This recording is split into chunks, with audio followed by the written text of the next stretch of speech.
देख रहे हैं 24 ND मीडिया। यहाँ होगी उसी की बात जो खबर होगी सच के साथ।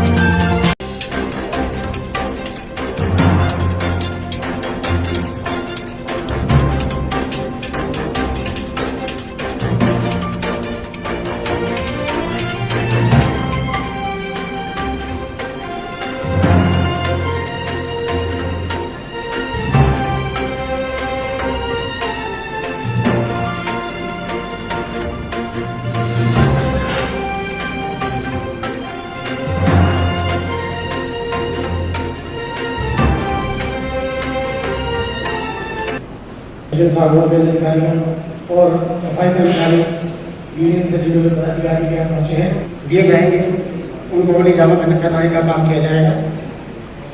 तो मैं स्वागत करता हूँ माननीय उपायुक्त श्री अतिथि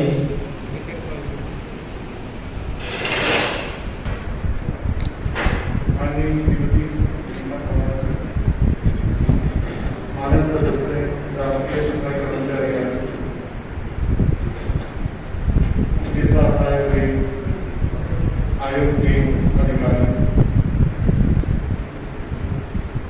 डीएमसी साहब, सभी एसपी साहब, सीडीओ साहब, डीएसपी साहब, आए हुए सभी ऑफिसर्स, कर्मचारी,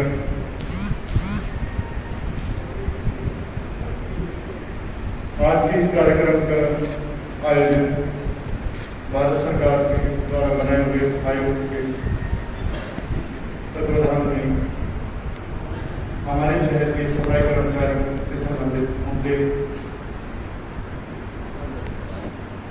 और स्कीम्स योजनाएं इस कर्मचारी वर्ग के लिए हो रही हैं, उनके डिस्कशन के लिए बुलाए माननीय आयोग का स्वागत करते हैं अपने शहर में।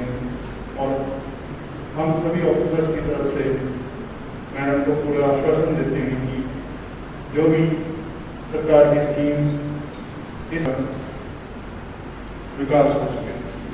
धन्यवाद।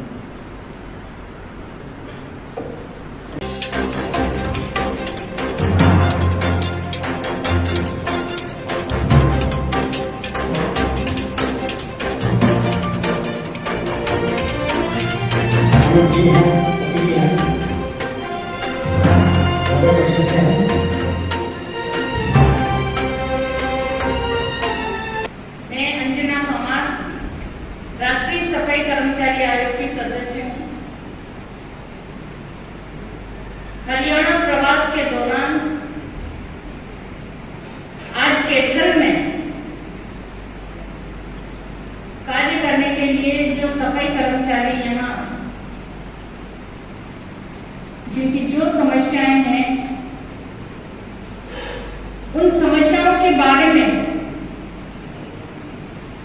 उनका कैसे हल निकाला जाए, उन्हें के लिए नरेंद्र भाई मोदी जी जिनकी सोच सफाई कर्मचारियों के प्रति बहुत ही पॉजिटिव है कि ये वर्ग जो बिल्कुल अंतिम पंक्ति में बैठा है, इस वर्ग को इनकी सारी समस्याओं को हम लोग सुने और उनके निराकरण के लिए हम प्रयत्न करें। इसीलिए उनके निर्देशानुसार राष्ट्रीय सफाई कर्मचारी आयोग में मुझे मनोनीत किया गया। मेरा ऐसा मानना है कि कर्मचारी और अधिकारी दोनों एक दूसरे के पूरक होते हैं। समस्याएं जब अधिक होती हैं जब दोनों अपना जो पहिए हैं वो बराबर नहीं चल पाते, क्योंकि जब तक कर्मचारी दुखी होगा तो शहर में गांव में ठीक से काम नहीं होगा। और आज जो माहौल है कोरोना काल में जब हम सब लोग अपने घरों में बैठे हैं, आज भी कर्मचारी सड़कों पर गंदगी साफ कर रहा है, नालियां साफ कर रहा है, तो इन लोगों के प्रति हमारी ड्यूटी ज्यादा बनती है, इनका ध्यान रखने की ड्यूटी हमारी ज्यादा बनती है, इनके हित में काम करने की ड्यूटी हमारी ज्यादा बनती है। आज कैथल में हम ये मीटिंग शुरू करते हैं और शुरुआत में ही मैं ये जानना चाहूंगी कि यहाँ पर कुल कितने सफाई कर्मचारियों के पद हैं जो फिल हैं, बिल्कुल भरे हुए हैं, और कितने रिक्त हैं, कितने कर्मचारी अस्थायी हैं, ये डिटेल अब हम लोग डिस्कस करेंगे। इसके साथ ही मैनुअल स्पेंजर्स, जिसके प्रति सुप्रीम कोर्ट की भी रोक है। मैनुअल स्पेंजिंग करवाना एक अपराध माना गया है जिसमें सजा का प्रावधान होता है। तो अगर ऐसा कोई केस हमारे सामने है तो हम उसके लिए भी डिस्कस करेंगे। तीसरा पॉइंट है, कोरोना काल में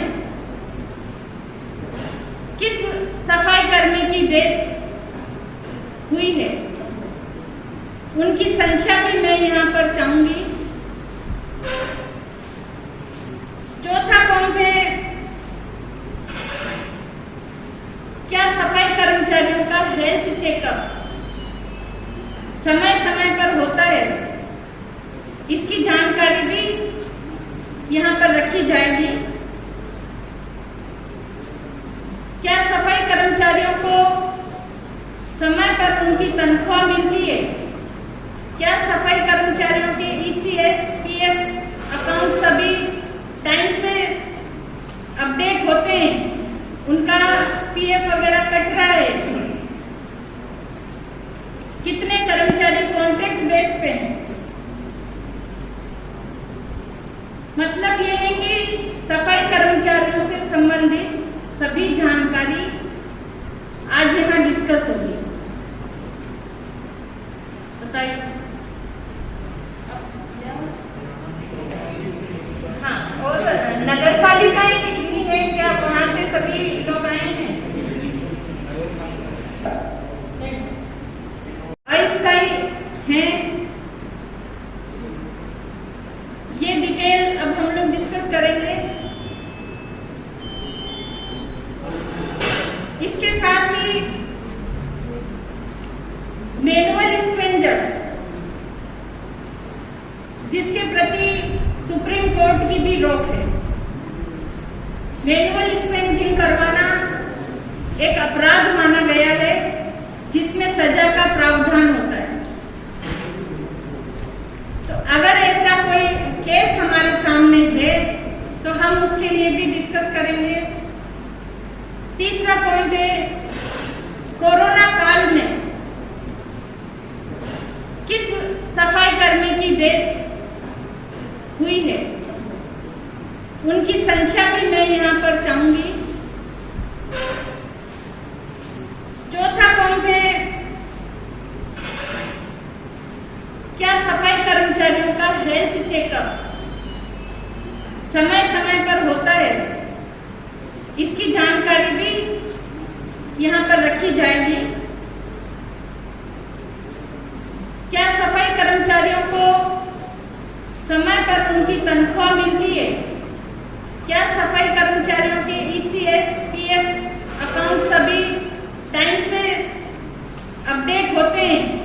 उनका PF वगैरह कट रहा है? कितने कर्मचारी कॉन्ट्रैक्ट बेस पे हैं? मतलब ये है कि सफाई कर्मचारियों से संबंधित सभी जानकारी आज यहाँ डिस्कस होगी। बताइए। हाँ, और नगर पालिकाएं कितनी है, क्या वहां से सभी लोग आए हैं?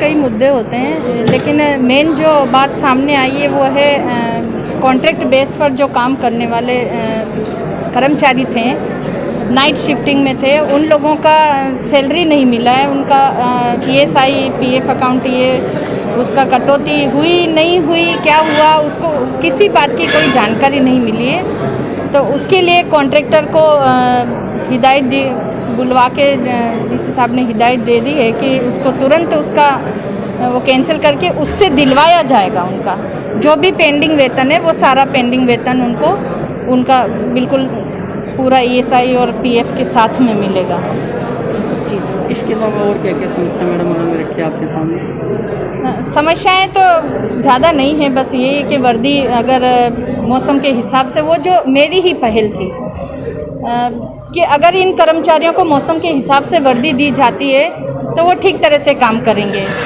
तो अभी रेनकोट का भी प्रावधान किया गया है और इनकी तरफ, प्रशासन की तरफ से पूरा सपोर्ट मुझे मिला है कि वो लोग इसके लिए राजी हैं। प्रशासनिक अधिकारियों से भी आपकी मैडम बात हुई है, किस तरह से कुछ इनके लिए योजनाएं हैं जो सरकार द्वारा चलाई जा रही है और उनका सीधा लाभ इनको मिल रहा है? सरकार द्वारा कई योजनाएं चलाई जा रही हैं और सीधा लाभ पूरा दिलाने की इन लोगों की तरफ से भी पहले, और हम लोग भी पूरा उसमें लिखेंगे। सबसे बड़ी ये है कि इनको स्थाई मतलब इनको नौकरी मिले। जो लोगों कॉन्ट्रैक्ट में जिनको लिया जाता है उनको कभी भी हटा देते हैं, कभी भी कुछ होते हैं, तो ऐसा नहीं है। उसके लिए कमीशन भी अपनी तरफ से लिख के भेजेगा सरकार को कि इनको स्थायी किया जाए सभी को। गांवों की समस्याएं हैं, गांवों में भी स्थायी नहीं होते हैं, काफ़ी टाइम से, कई सालों से वो लोग काम कर रहे हैं लेकिन परमानेंट नहीं हुए हैं, तो वो उनको परमानेंट करने के लिए भी हम लोग लिखेंगे। Thank you. खबरों से जुड़ी हर अपडेट जानने के लिए हमारे चैनल को लाइक करें, सब्सक्राइब करें और ज़्यादा से ज़्यादा शेयर करें।